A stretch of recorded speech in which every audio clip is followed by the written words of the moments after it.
Hello, my name is Robert Dean Steele, and this advice to pastors, pastor to pastor. Now, this is a very important one.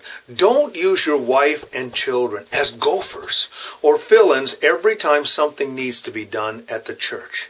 Insist that church members take ownership of the church and to do the work necessary to maintain the church and do what is necessary to keep the church functioning. So often what happens is people don't really know what their responsibility is. Part of the pastor's responsibility is to shepherd his people, but also empower his people and help his people to take ownership and responsibility. Now, what has happened in many, many churches is this. The clergy is here and the people are there. And so the clergy says, well, I am God's representative. But you know what happens? So often happens is the church secretary is the wife of the pastor. The music ministry is the children or the family of the pastor. And what you need to do is you need to have a conversation with different members of the church and get as many people involved in the ministry of the church as possible. As God provides, and God will provide.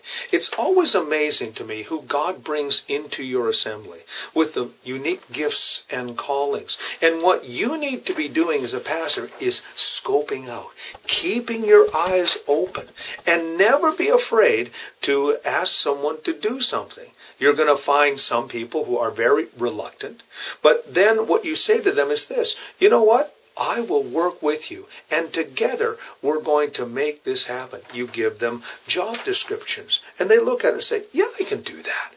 And as well, empower people to do what they need to do. Don't stick your nose into everything.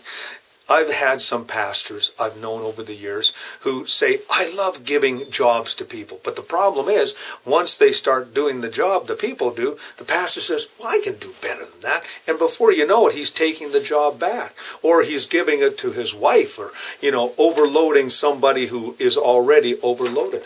What you need to do is make sure that as many people as possible are involved in ministry.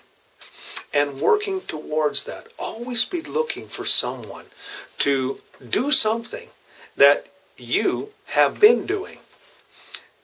Find people who are gifted in areas, because that's what God has called us to do. The Bible says that we are one body, but there are many different parts of the body. You do not have to be, or your family doesn't have to be, the whole body. Your congregation is there to work with you. And what you need to do is you need to educate them. You need to help them. You need to motivate them. You need to keep your eyes open for those who have giftings and callings and wonderful opportunities, and give them the opportunities to do it. Don't jump in there and always try to, be the teacher. Let some of your congregation fail if necessary. Pick it up and work again. Be an encourager. Be a motivator. Be an exhorter. Be an example. But don't let your family be the only ones that are doing that, or the fill-ins. Because what will happen is people will say, well, the pastor can do it. And his family can do it, so why should I do it? They need to take ownership and responsibility themselves. And the reason being is because the simple fact is that you're not always going to be their pastor.